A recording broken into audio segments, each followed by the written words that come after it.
just throw Prometheus in the same pile with Event Horizon and Pandorum.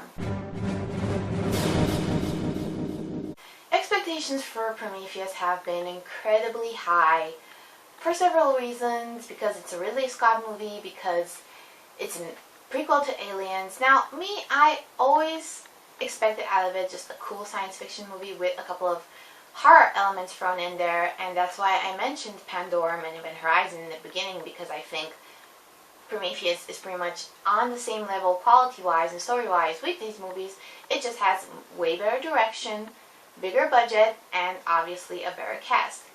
So actually I think those three would make it kind of better than Pandorum and Event Horizon. Certainly made it better than Pandorum. The horror elements in Prometheus are the best and the worst thing about it. They're the best thing about it because some of this stuff is really hardcore, and it's the kind of stuff that really makes you kind of jump out of your seat. It's brilliantly executed, and there's this scene in here that's probably the best horror action scene that I've ever seen involving a woman trying to survive. And we're following her in this really tight space, and we're right up in her face, and we see all the horror and the terror on her face, but at the same time her determination to survive. I really love that scene, and if people, and if anybody watches this, saw the movie, I think you know what I'm talking about. But at the same time, the horror scenes, they kind of cut off the movie's legs. This movie kind of tries to be deep, and it tries to get you to think about the nature of the human race and our destiny and our place in the galaxy and all that stuff. But it's kind of hard for me to ask myself really deep questions when I'm watching Prometheus and crazy shit starts happening. Because really, watching this movie for me was like, I wonder what is the nature of, like, holy fucking shit, what just fucking happened? The movie does not provide great answers, and quite frankly, it's not deep enough to make you ask the really deep questions. So, except for those several scenes that were highly memorable horror scenes, the movie does start out kind of slow, but there's this unsettling quality to the film from the beginning because of a character named David the Android. David the Android is so weird, dude. Like, from the second you see him, you're like, this guy is like HAL 9000 with a really cool haircut. And you just know that that android is up to some shady business. And truth be told, like, by the end of the movie, I can't tell why David did half the shit that he did do.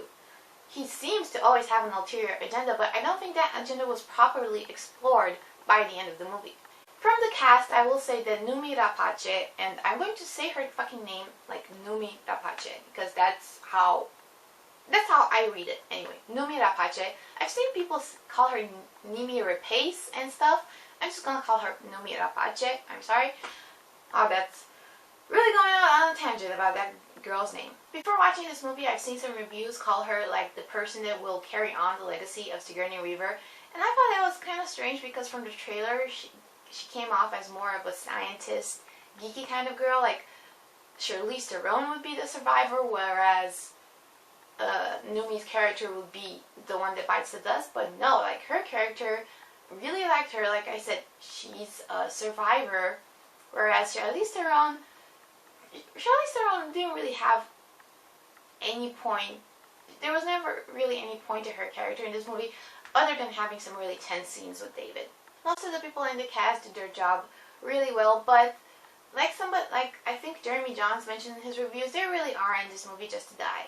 I did feel that the ending was kind of weak simply because this movie deserved a much stronger ending, but they weakened it so that they could secure sequels. And while I did like Prometheus, I'm not that interested in sequels because the aliens in this were not that interesting. They're supposed to be the aliens that created us, the engineers, and like all I got from this movie is that they're a bunch of douchebags. Like, they offer no explanation for why they do the things that they do, or why they would have created us at some point. And don't they, like, the physicality of this species, doesn't it remind you of the aliens from Battleship? Like, I'm noticing these big space alien movies that are coming out, they're making the aliens look more and more like us. So we're not like, we don't want to see aliens with the big, they look like big buck thingies with mouths coming out of their mouths and stuff. Now we want the aliens to look like us.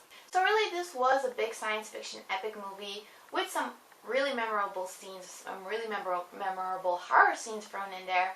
And let's face it, we haven't had that many big science fiction epic movies with spaceships and robots and aliens and monsters in quite a long while.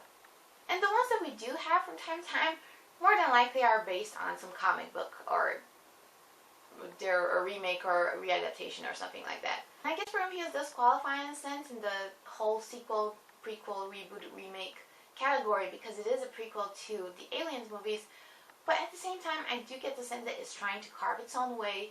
It's very different. It has a completely different personality than the Alien franchise.